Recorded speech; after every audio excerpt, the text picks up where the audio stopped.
Kita ketemu lagi bersama James. Halo. Idola mahasiswa yang fun and relax dan tetap kayaknya mah tegas gitu ya. Iya. Nah, kita sudah berjanji di episode sebelumnya akan ngebedah bukunya James.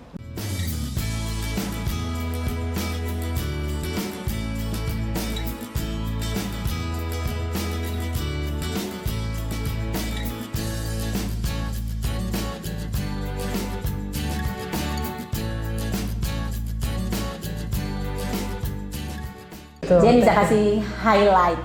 Aku udah baca loh. Wih, Dikirimin buku keren. langsung baca Keren banget. dan langsung kepo, makanya kita mau bedah ini bersama para pemirsa. Oh, oke, thank Ya, you. Wi. Oke. Iya. Nah, di dalam bukunya Jen katakan adanya teknologi sebagai peran utama ya. Betul.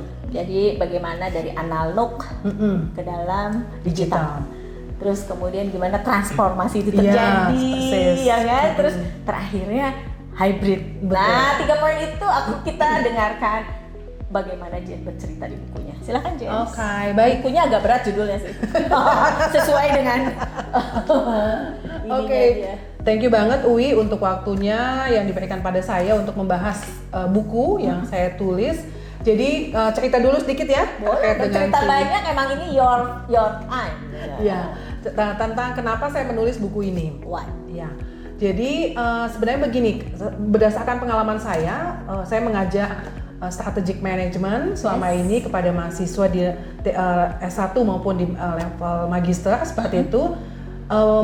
Banyak pemahaman-pemahaman yang memang itu berasal dari buku-buku yang lain ya, buku-buku textbook. Lalu saya berpikir bahwa sesungguhnya pengetahuan dan pemahaman mahasiswa atas strategic management itu harusnya tidak hanya sampai di situ gitu loh. Tetapi juga mereka harus memahami dari perspektif perubahan yang terjadi pada masa sekarang. Oke. Seperti itu. Nah, itu sebabnya kenapa kemudian penekanan saya adalah pada aspek tadi digitalisasi yang tadi Uwi sampaikan. Dimana karena ya pada masa sekarang kalau mahasiswa hanya belajar tentang konsep dasarnya saja, kok kayaknya kurang ya gitu loh. Itu yang kemudian saya pikir bahwa Foundation ya. ya, itu kemudian sebagai dasar mereka untuk kemudian mereka juga memahami bahwa ada nih situasi yang berubah, makanya penekanannya di situ. Maka buku ini saya coba tulis.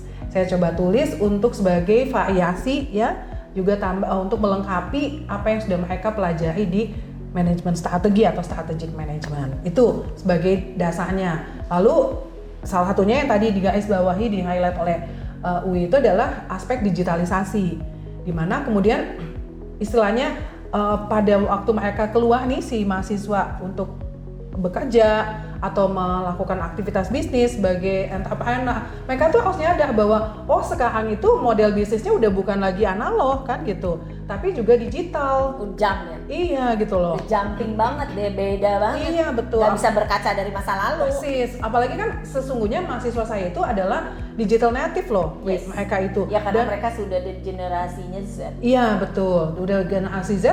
Lalu kemudian konsumen pun, even kita kan digital immigrant ya. Kalau kita tuh masuknya kategori, mereka menghadapi pasar itu masuk ke pasar, konsumennya juga udah digital. Nah kalau mereka tidak memahami yang tadi ya perpindahan dari analog ke digital, itu kemudian menurut saya ada ini timpang gitu loh. Timpang mahasiswa yang ada di kelas saya untuk kalau tidak memahami hal tersebut. Itu satu hal juga yang perlu yang saya sampaikan kepada mahasiswa adalah kan mereka tuh kami siapkan bukan hanya sebagai pelaku bisnis, tapi mereka juga as a professional ya, mungkin mereka masuk ke suatu perusahaan. Nah salah satu yang mereka juga harus pahami adalah perusahaan-perusahaan incumbent nih, perusahaan-perusahaan konvensional itu tuh pada masa sekarang mau tidak mau kayaknya transformasi digital itu bukan lagi pilihan, Tapi is a must. iya. Oke. Ya sehingga kemudian itu yang Agree. ya kita atau buku ini coba menjelaskan ya bahwa perusahaan-perusahaan incumbent itu harus bertransformasi secara digital ya. Either mereka bikin sendiri Iya. atau mereka kolaborasi. Betul. Nah itu yang kemudian masuk ke hybrid. Yes. Hybrid company itu adalah di mana perusahaan incumbent yang konvensional kemudian juga dia masuk juga ke digitalisasi gitu loh. Ini sebenarnya banyak dilakukan oleh mungkin Uwi bantuin ini perbankan. Like gue. Perbankan itu mereka sekarang boleh dibilang hybrid, karena mereka juga punya internal startup yang digitalisasi, tetapi merekanya juga tetap mempertahankan yang konvensional kan gitu loh. Jadi itu yang kemudian disebut dengan hybrid. Iya, menarik ya. Tetapi ada Bu, sekarang banking udah mulai ada yang sudah digital. Yes, digital jadi banking ya. Digital, jadi mereka semua melakukan transaksinya di sana. Bahkan nomor handphone kita adalah nomor rekeningnya. Iya. Persis, ya. Sudah seru. Nah itu adalah kalau di buku Bu, kalau senang dengan banking tuh ada buku Bank 1.0, 2.0, 3.0, 4.0. Nah itu ada bukunya dan memang menarik sekali bahwa ke depan apakah ATM masih bisa atau tidak. Itu juga dibahas. Yes. Ya kan? Ya, itu jadi, saya sebenarnya cerita sama mahasiswa di kelas tentang transformasi digital yang sekarang nih saya juga cerita pengalaman kita ya. Kita sebagai nasabah, saya bilang bahwa saya sekarang bisa mengambil uang tanpa kartu. Ke bank juga udah jarang kan? Iya, nggak pernah. Buka deposito di aplikasi kan gitu loh. Lalu kemudian kalau mengambil uang nggak usah pakai kartu ATM. Saya cerita bahwa saya udah kehilangan mungkin hampir 2 tahun gue kehilangan kartu ATM tapi nggak gue urusin. Kenapa? Karena udah ada aplikasinya kan, udah nggak perlu gitu kan. Nah, jadi yang menarik kan sekarang teller juga dari 10 cuma 1. Iya, persis. Karena customer udah do it yourself. Iya, benar banget. Itu yang terjadi ya, itu yang terjadi. Nah, itu salah satu di banking ya. Tapi di organisasi yang lain, ini juga udah mulai seperti beberapa klien saya ya. Mereka dari tekstil juga udah mulai masuk ke dunia digital, melalui promotionnya, terus bagaimana mereka menggarap pasar-pasar yang persis. Nah itu yang kemudian memang jadi konteks buku saya itu adalah digitalisasi. Makanya Ibu kan bilang dari distributor jadi mas. Iya, gitu, betul. Ya kan? Cerita tentang jaket Jokowi. Yes, persis. Saya baca semuanya detail gitu ya tentang bagaimana jaket Jokowi menjadi viral kan. Persis. Itu di bab yang tentang perilaku konsumen ya, betul. Perilaku konsumen di era digital ya, gimana kemudian ya tadi betul. Kadang-kadang kita ada atau konsumen tuh membeli produk bukan karena ininya tapi karena viralnya kan seperti itu. Nah terus kemudian juga itu Bu, customer service service kan fungsinya sekarang jadi lebih sederhana ya. Akhirnya mereka sekarang jadi ambasador untuk sales. Tetapi di tempatnya dia. Nah saya juga punya klien satu alat kesehatan, dia mau moving para tim layanannya di toko-tokonya dia menjadi tim sales yang ada di dalam. Iya, persis. Kan? Iya, betul. Nah, itu yang kemudian termasuk persaingan ya. Di dalam buku ini juga akan dibahas tentang persaingan yang sekarang banyak perusahaan yang harus menyadari bahwa mereka tuh bersaingnya udah bukan bersaing seperti zaman dulu kan gitu loh, tapi udah basisnya digital kan seperti itu. Jadi tadi bukan lagi pilihan, tapi masuk ke era digital itu adalah is a must. Yes. Gitu. Apakah Anda akan bikin sendiri atau Anda kolaborasi dengan perusahaan IT? Silahkan saja, itu pilihan Anda. Mana yang Anda jadi goalsnya Anda ya sebagai pemilik perusahaan. Yes. Inspiring buat para calon entrepreneur atau entrepreneur yang sudah eksis mau mengembangkan lebih besar lagi masuk ke dunia digital. Dengan dimana Anda juga bisa melakukannya secara hybrid, tidak harus semua digitalisasi, tetapi dengan hybrid mana yang memang masih dilakukan dengan manusia, mana yang bisa dengan digital. Dan itu adalah secara wise Anda bisa jadikan itu strategi Anda. Dan bukunya Jane bisa jadi referensi untuk bacaan-bacaan sehingga memberi inspirasi agar ide untuk apa? Untuk melihat internal dan eksternal. Persis. Tadi kita bicara sebenarnya thank you Wi mengingatkan aspek eksternalnya kan. Nah, sebagai aspek internalnya di dalam buku itu juga saya bahas tentang dynamic capability, kemudian juga ada tentang inovasi lalu juga dengan topik tentang kepemimpinan. Mungkin kepemimpinannya nanti lebih banyak perlu diskusi juga sama Umi. Itu sebagai landasan awal saja.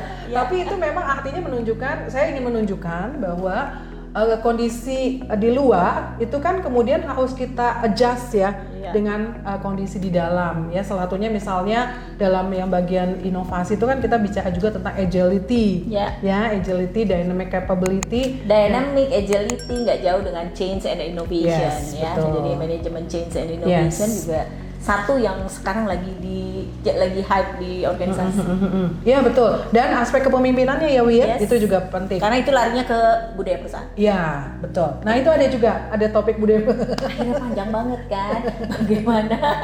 Panjang dan lengkap. Frekuensi Mungkin yang harusnya lengkap, komprehensif. Ya. Karena budaya perusahaan itu akan membangun organisasi lari dengan cepat, Yes. tanpa disadari dengan sumber daya yang ada, Iya, gitu. iya. Tapi bagaimana mengaccelerate organisasi menjadi engaged dan customer menjadi Persis. puas dan profit akan pastinya Iya. merupakan impact daripada perbuatan-perbuatan tadi. Ya benar. Dan sebenarnya actually aku jadi keidean. Nah ini kebiasaan kita kan. Kalau ketemu selalu ada ide.